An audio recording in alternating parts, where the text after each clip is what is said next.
फिर यहाँ सुमेरु से घूमेंगे फिर लौटेंगे। बड़े भाव के साथ उन्होंने कहा सुमेरु तो तुलसीदास जी को ही बनाया जाए, नाभाजी ने बनाया। ऐसे इनके काव्य में एकता है, सब दोनों सिरों को जोड़ने के लिए। राम जी का चरित्र भी ऐसा ही है। भगवान शंकर विचार कर रहे थे क्या करें अब फिर मन को रोका, पार्वती की तरफ भी नहीं जाने दिए। देखो, मन थिर करी तब शंभु सुजाना, लगे करण रघुनायक ध्यान। भक्त कितना भी पवित्र, लेकिन इष्ट देव तो इष्ट देव ही है। भगवान राम जी के सामने भगवान शंकर किसी को, यहाँ तक पार्वती जी कहते बहुत अच्छी तभी मानूंगा और मैं भी तभी उनसे प्रेम विशुद्ध कर पाऊंगा जब उसमें मन रहेगा तो राम से अलग हो जाए। इसलिए राम में तल्लीन होने के लिए पार्वती जी का भी चिंतन का त्याग कर दिया। मन थिर करी तब शंभु सुजाना, लगे करण रघुनायक ध्यान। रघुनायक का ध्यान करना, इष्ट देव के को छोड़ करके जगत में देखिए, जबकि पवित्र तम अति पुनीत पवित्र सती का पार्वती का चरित्र है। तारकासुर दैत्य आया, दैत्य आने के बाद में भगवान ने कहा सप्तऋषियों से आप परीक्षा करके आइए। परीक्षा करने के लिए गए, यहाँ तक कथा हुई थी। सप्तऋषियों ने देखा तो ऋषि ने गौरी देखी तह कैसी मूर्ति मंत तपस्या जैसी, साक्षात तपस्या की मूर्ति है। तो भगवान शंकर सप्तऋषियों ने देखा कि वाह धन्य हो मां, लेकिन परीक्षा करने के लिए आज जगन माता से कहने लग गए आप अपने मन की तो बात बताओ, क्या आराधना करना चाहती हैं। कहते हैं बस मैंने जो है नारद जी के वचन को विश्वास मान करके बिना पंख के आकाश में उड़ना चाहती हूँ और समुद्र में महल तैयार करना चाहती हूँ। जो असंभव है उसको संभव करना चाहती हूँ।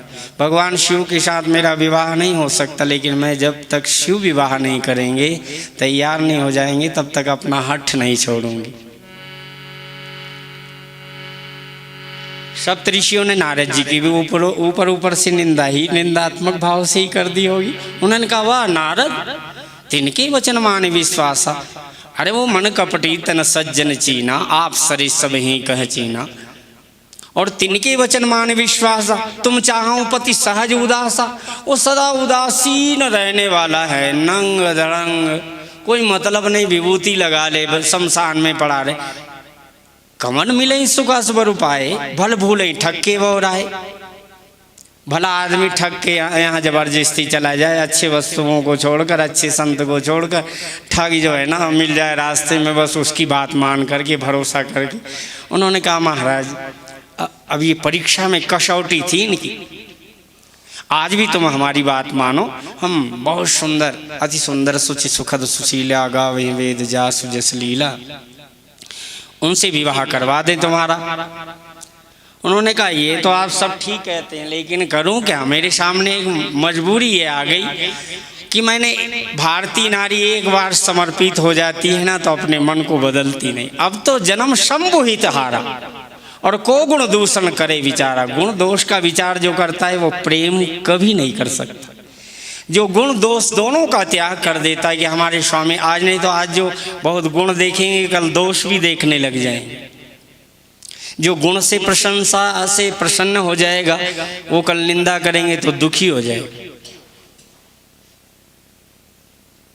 इसलिए सुख दुखे समय कृत्वा लाभा लाभो जया जयो। हे अर्जुन, तुम तो लाभ हानि को, सुख दुख को, जय पराजय, जस अपजस, सबको सम समझ करके युद्ध कर, बस कर्मण्येवाधिकारस्ते मा फलेषु कदाचन। तेरे हाथ में कर्म करना लिखा है, फल हमारे हाथ में है भी नहीं। मान लो आज हमने गेहूं की खेती कर दी, गेहूं बीज दिया, तो क्या हमको कल ही फल मिल जाएगा? फल हमारे हाथ में बिल्कुल नहीं है, हमारे हाथ में कर्म करना है। फल कहाँ से आएगा? फल अब तो ऋतु आएगी, समष्टि से फल आता है। वृक्ष बड़े होंगे, फिर वसंत आएगी, फूल खिलेगा, फिर बीज बनेगा, तो बाद में परिपक्व होगा, उसके बाद में सूखेगी फसल, तो हमारे को प्राप्त होगा। और पता नहीं ओले बरस जाए, मिले ना मिले, तो हमारे हाथ में है क्या कुछ। इसलिए कर्मण्येवाधिकारस्ते मा फलेषु कदाचन। और हमारा